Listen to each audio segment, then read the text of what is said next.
Hello everyone, what's going on? Welcome to Focus AI. So here in this video we will look how to optimize KNN or what are to be specific, like what do you mean by optimized KNN? Now in one of the previous videos we have learned that the time complexity and the space complexity of KNN. So in both the cases we have seen that is of order of ND, where n is the number of data points and d is the dimension of the feature vectors. Now we can reduce d somewhat. Okay, so that is called a dimensionality reduction. That is a theory behind how you can reduce the dimension from higher dimensional space to lower dimensional space. Okay, so that is unsupervised learning. I will be having a thorough tutorial on dimensionality reduction, how we can achieve that. But apart from that, typically n is much greater than d. Okay, so the number of data points are much greater than the dimension of the feature vectors. So in that case, you can approximate the time and space complexity as order of n, but still it is alarming. Okay, so the thing is that how we can reduce the order of n to somewhat like order of log n.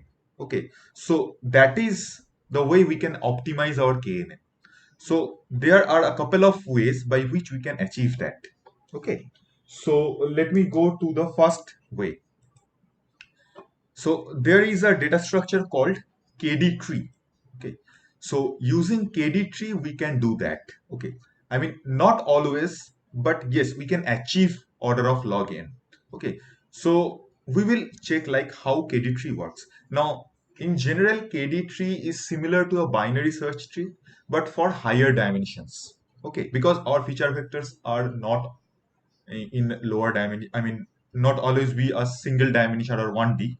It would be more than 1D, 2D, 3D, or maybe 10D, or even 1000D also. So KD tree is a generalization version, you can think of that, of binary tree. Okay, so let's start like how you can decompose the KD tree. So this black box you can see, it is a two-dimensional space. So whatever we can think in two dimension, we can extend it to higher dimension, right? So that's why it's easy to write and draw two-dimensional space. So this black box is actually a two-dimensional space, and there are around 6 points. Okay, six feature vectors are there: 1, 2, 3 up to 6. Okay, so now how we will draw or decompose the KD tree? So we'll be checking like how many points are there. So there are total 6 points, and we have to find the median point. So median of 6 is between 3 and 4, right? So somewhere between here. Okay, but there are no point that exist. So what we will do, we will take either 3 or 4. So here in this case, I have taken 4 as a median point. Okay, okay.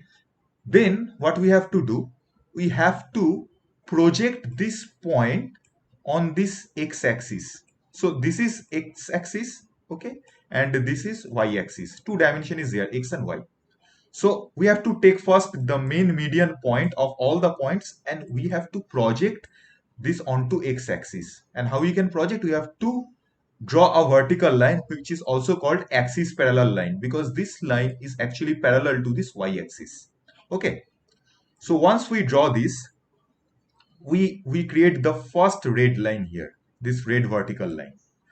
Once that red vertical line has been created, so our all over vector space has been divided into two portions. This one is the big portion, and this one is another big portion. Okay, then what we have to do, then in this portion, in this left hand side portion, again we have to check how many points are there. So there are 1, 2 and 3 points are there. And what is the median of this point? This 3. Then what we have to do, again we have to do, or we have to draw a projection on it, but this time we have to swap the axis. So first time we drew the projection on x-axis, now we have to draw the projection on y-axis. So again, this is the projection on y-axis, and this is also axis parallel line, and here in this case, this line is parallel to x-axis. Okay, done. So again, this line is created two subdivision. One is this one, another is this one.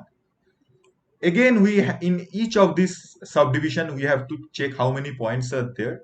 We have to find the median point, and we have to do axis parallel line on interchangeable axis. First starting with x, then y, then x, then y, in that fashion. If you do that, you will get all this red and blue line combination. So once it has been done and each and every point has become its own medium, you have to stop. Okay. Once each and every point becomes its own median, you have to stop. So that means you have done the KD tree decomposition. Now it is a tree like, right? So there should be a tree like structure in it. So from this decomposition, we can find out what should be the tree like structure of this KD tree data structure. Okay. So here the number of projection or the number of lines we have, that will be equal to the number of nodes. So here we have 6 line, here we will be having 6 nodes. Okay, so 1 2 3 4 5 6. Okay, that's done. So the root node will be the point from where we started our first median. So this is the point, our first median. So the value of this point is 7 comma 2. The x component is 7 and y component is 2. So this is 7 comma 2. Then from that we got, okay, so this is the projection on x axis. Okay, then we subdivided into two zones. This is one zone and this was another zone. So from there we have to subdivide it into y projection. So this is y projection. Okay. So from y projection what we got? So let me delete it. From y projection what we got? 5 and 4. Okay. So this is 5 and this is 4. So then we divide it according to this median. Then 5 and 4, this node has been subdivided into 2 and 3. Okay, so this is 2 and 3 and this is 4 and 7. This is 4 and 7. So this is how this tree has been constructed. Okay, so the first node will be the x-axis projection.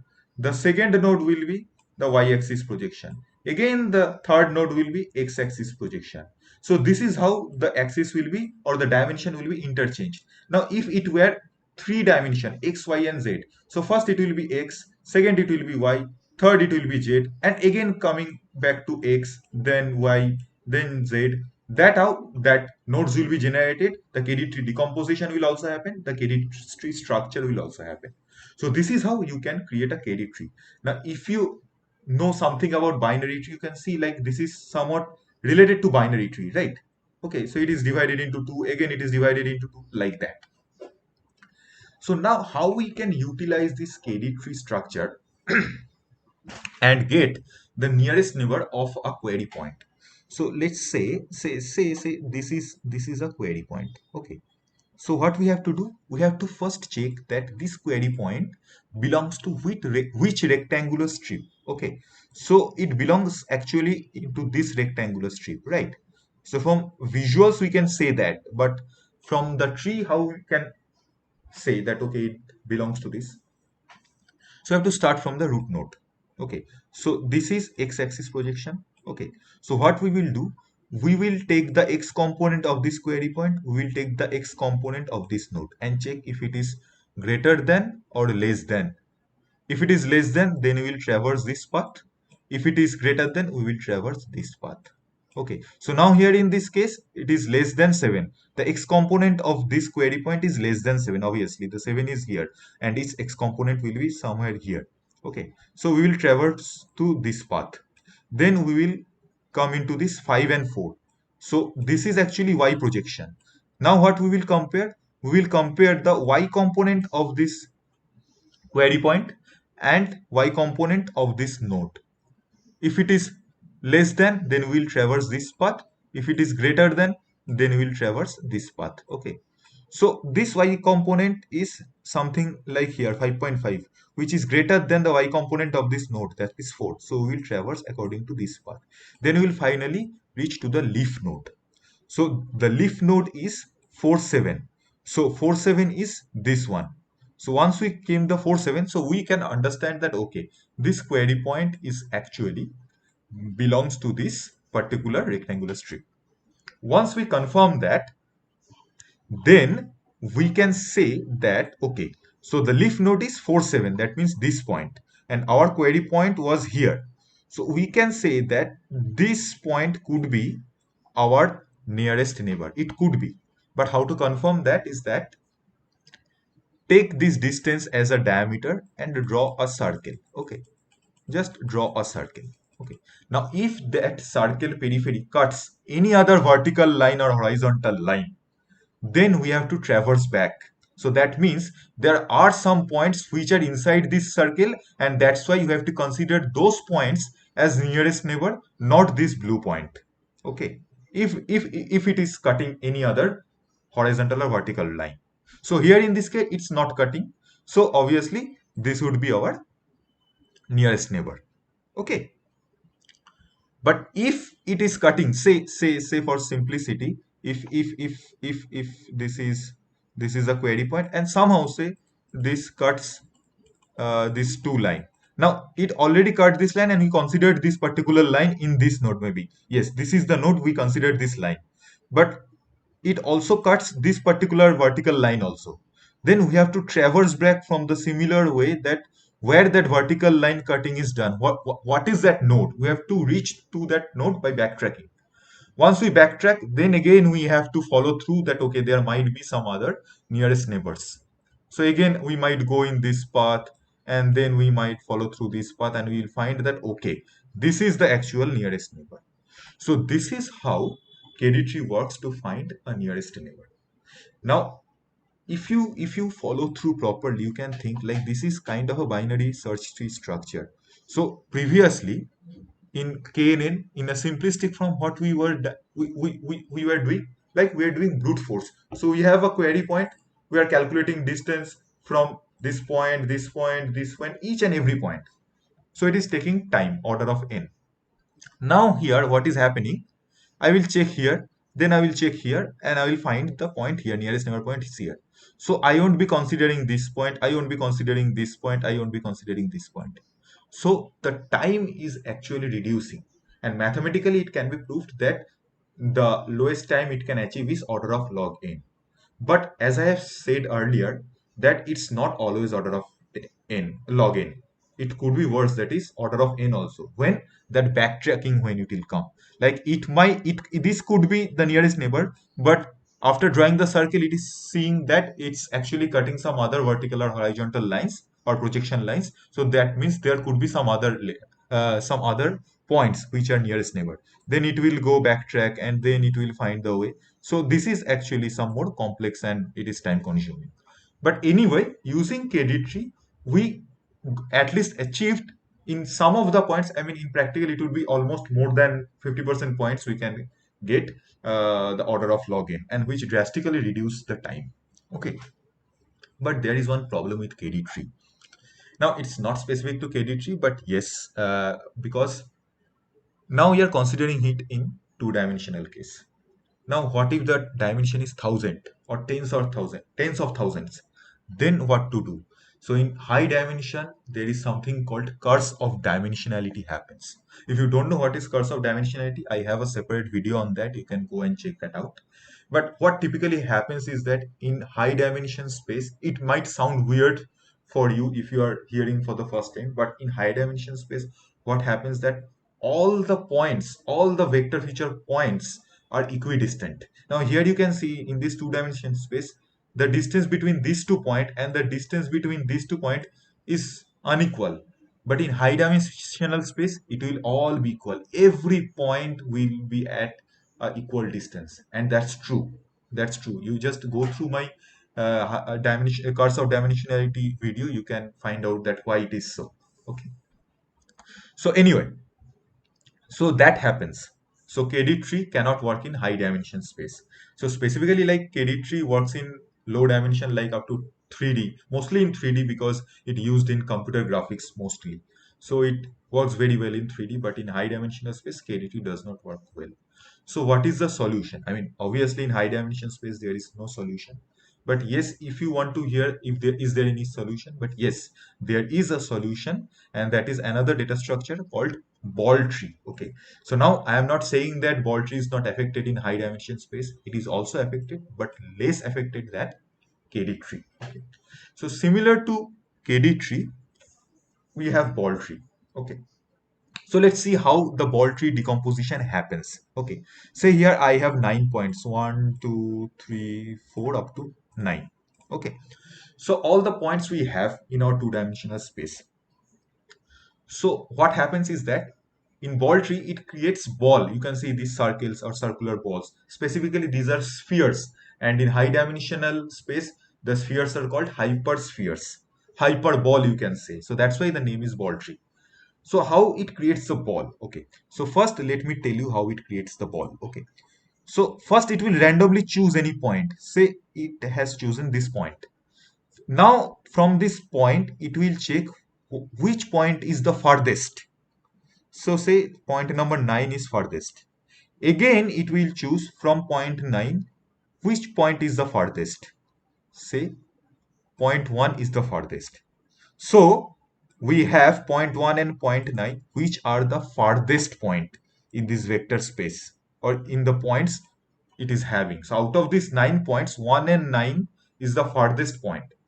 Join them and and considering this line, this joining line between 1 and 9, considering it as a diameter, draw a big ball or big hypersphere or a big circle, whatever it's better for you. So it's basically draw a big hypersphere, and actually this hypersphere is invisible here, but basically this is a hypersphere. We are calling it as O. Okay. So basically, first it creates a large ball. Okay. So let me clear it down and write. So the large ball is called as O. Okay. Once the large ball is created, so for that large ball, there should be some centroid. That is a hypersphere. So sphere should have some centroid. So say this is the centroid of the sphere. Now, once this centroid is done, again it will search for two farthest point from here to point 1 and from here to point 9. Again, considering as diameter, it will draw this red circle and it will draw this blue circle. Now, it's not exactly the way I put this point or I drew this point, but it's like that. It will consider again two farthest point and create this red circle and blue circle. Okay. Again, this red circle and blue circle will be having their individual centroids, right? Again, these centroids will go for another two farthest points, and again they will create two more circles. So this will go on till some depth. Okay, so till some depth. So here the first depth is this big O circle, then this A and B, and then this CD and EF. So there is a depth of 3. Okay, or rather 4. Okay, we can visualize this using this ball tree structure, actual tree structure. Okay, let me show you. This is depth 1, this is depth 2, this is depth 3, and this is the leaf nodes, you can say depth of 4. So basically it is a depth of 3. Okay. So I mean, from this cluster, it's easy to guess that how this ball tree structure is getting. So first, this is the O, the big ball or the big hypersphere. Then it's dividing into two clusters, A and B. Then A is divided into C and D, and B is divided into E and F. And then C consists of individual clusters or balls, like one, the data point itself is a ball. Okay. So these are the small balls. Okay. So this is the ball tree structure and ball tree decomposition. Now, how do you use ball tree to get the or to find the excuse me, the nearest neighbor? Say you have the query point here. Okay, you have the query point here. Okay, so this means this D is the leaf node. Okay, the last node. These are the elements although, but this is the leaf node. Now, if this is the leaf node, okay, then what we can do, we have to just check the distance of the points belongs to that leaf node. So for this query point, inside this D leaf node, sorry, this is the D leaf node, there are 2 points, 3 and 4. Calculate both the distances and check which one is the closest one. So 3 is the closest one. So for this particular query point, 3 is the first nearest neighbor. Okay. So this is how it finds the nearest neighbor. Now say another scenario. Say the query point is here. So here it's not at the leaf node but in the intermediate node. So it's in A. Okay, so in the intermediate node, what it will do? It will check for if there is any leaf node belonging to A. Then it will do recursively until it reaches the leaf node. So first it will check A is having leaf node or not. Yes, C and D. C and D leaf nodes are there. Then both the leaf nodes will be having their own cluster centroids. Then those centroids will be measured from the query point. Whichever centroid is closer, then that query point closest center or cluster will be that particular node. Say C is the closest node or the closest cluster. So we will consider points 1 and 2 as one of these neighbor points. Once we got C as the closest cluster, then we will find the distance from the query point. Okay, so we will find the distance from the query point to 1 and from query point to 2 point, second point. Whichever is the smallest one, we will be considering that the first nearest neighbor. So this is how it actually uh, searches for the nearest neighbors. Okay, so intermediate, it actually creates a queue structure, or you can say like a bucket. Okay, whenever it gets a nearest neighbor, the bucket or the queue is updated. Okay, based on that we are getting a sorted nearest neighbor, the first nearest neighbor, the second nearest neighbor, the third nearest neighbor, up to the k nearest neighbor. K might be 1, 3, 5, anything. Okay, so these are the two data structures we can use to optimize the KNN, so that the inference time reduced to log order of n to order of log n. One is KD tree and another one is ball tree. Okay, so just let me quickly show you that how it is implemented in scikit-learn. So scikit-learn, if you don't know, scikit-learn is a famous library in Python for doing machine learning stuff. Okay, so you can directly on Google search, you can find out k nearest neighbor in scikit-learn. You will get a link. Just open that link. You will see that sklearn is the package name, neighborhoods is the module name, and k nearest neighbor classifier, k neighbors classifier is the class name. Okay, so I will go through it and I will show you in practical like how you can use this k neighbor classifier. But just let me show you this, the concept of ball tree and kd tree. Where is it? So you can see that k nearest neighbor classifier is initialized by some arguments. Out of this there is an argument called algorithm. If you see here, this algorithm argument actually takes four values. Ball tree we have discussed, KD tree we have discussed, and brute force is the simplest form of KNN. So brute force means it will, I have a query point, it will calculate all the distances from all the points in the training data set. So that is the brute force. Okay, and auto is like the this particular class is having its own optimization, not own optimization, its own kind of a system by which it will check like, okay, I will take ball tree for this data, I will take KD tree for this data, or I will go for the brute force algorithm for this data. Okay, so this is how you can select ball tree, KD tree, or brute. So if you are working with a high dimension data, then set it to ball tree. If you are working with a low dimension data, set it to KD tree. If you don't want to use this, set it to brute. If you don't know or confuse what to use, set it to auto. This particular package will take care of it. So this is how we can optimize our KNN. Okay. So this is the end of the video. I think I mean a lot I have covered. I will share the link of the slide.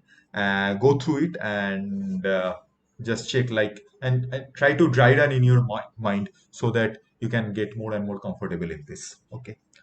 Okay. So this is the end of the video. Thanks for watching. Have a nice day and happy machine learning.